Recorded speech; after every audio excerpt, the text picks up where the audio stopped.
Hello good evening to all my Facebook friend. तो मोर गपटा अधा रही जाइथिला। हमर कर्णक कथा कहूथिले तांको पुओ जो विशिकेशन हमर जाइथिला को पर्यंत ना तांको पुओ कहूथिले जे आज दिने तो जन्म होइचे दिने मरिबा तो कौन अच्छी तो जदि अतिथि देव भव अतिथि होचनी भगवान सहित समान जदि तांकर आहार रही पारिबी तो भल एमती मले मत काऊ कुकुर बिलुआ एमाने खाइबे सागुणा तो ता अपेक्षा मत अतिथिर भोजन हबारे दियंतु कुंठाबोधन करी हे पितामाता मोर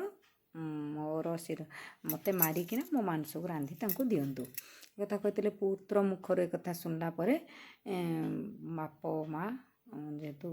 मारिकिना बाध्य पुटा सत्य वचन तो जो पौराणिक कथा जहाँ मानुले से प्रबल जेहेतु क्या गोटे सत्य कथा पाटर मुहर बाहर मैंने से कथा रखुले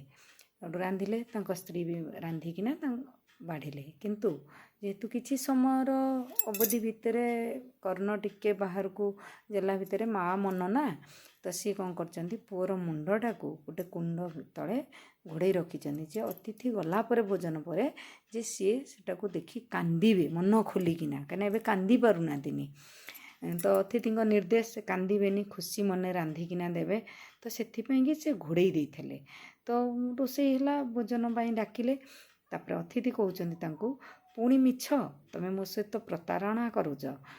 जे निज पिलार शिरटा को तुम्हें लुचई रखिकिना मत भोजन दौच संपूर्ण शरीर तो रांधि है ना एवं मत से शिर माने शिर कहले मुंड तो ताकू रांधिकिना देला परे तुम्हें अतिथि ठीक सत्कार कर ना तो मुझे फेरी पलि जाऊँगी सेठू कर्ण एक कथा शुणिकिना तो कहले कौन है तुम्हें कहीं एमती कल और पुणी जा से शिर को छेचिकिना माने मुंडटा को आ तार सब मैंने गोटे तरकारी पुणी कले आउे सेठू कहले अतिथि पुणी कहते आम घरे जिते जन तुमर अच्छा समस्ते खाइबा मिसिकिना गोटे स्वामी स्त्री दी जन कहते आम तो 3 जन थिलु गोटे पिला गला पर तो 2 जन आम तो से पत्र 3टी पकई से कि तो ये कहले 3टी कौन 4टी पत्र पकाओ आउ गोटे पत्र मध्य पकाओ से कहले आश्चर्य हो गले कहले अतिथि को मजाक कर कौन आम पुओ को आम तुमको रांधिकिना देलु तो आउ गोटे पत्र कहाँ पकईबू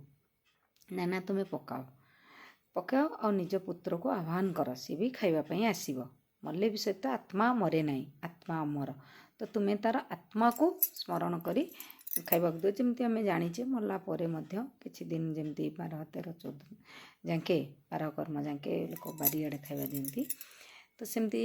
सब पत्र अतिथि कथा मानी पकई पुओ को आह्वान कर पुत्र से आवाज देकिना आसूची तो कर्ण से अचंभित होती कि द्विजवर कि अतिथि तो अतिथि सेठू निज परिचय देते कहले हे कर्ण तुमर दानर महान कथा शुणी मु तुमको परीक्षा करने आसती मो स्वयं नारायण तो आज मते देदेल आउ के का पु माने तुम पुओ को भोजन पाई जमती हाणी न दियो तो तुम खुशी रुह तुम्हें महान आज दानवीर कर्ण परिचित हो तुमर ये जो त्याग बहुत बहुत कम क्वचित लोक पाखे थाए जोटा कि इतनी बड़ त्याग कई दे पारे सत्य जहाँ शुणी प्रमाणित आसती तो मुझे कहीकिना प्रभु अंतर्धान हेले एमाने सुखी रही तो से दिन ठार देखु माने कर्ण दानवीर हेले कहीं भगवान पाखे हार मानि जाते तो ये थिला स्टोरी आज शेष है अधाटा शुणी तो अधाटा शुणी न रागुवे क्षमा करेंगे सॉरी तो रखुची बाय बाय जय जगन्नाथ स्टोरी टी केमती लगिला मत जनइबे मो पछरे किए अच्छा देखुन तो मो कान्हा बहुत भल पाए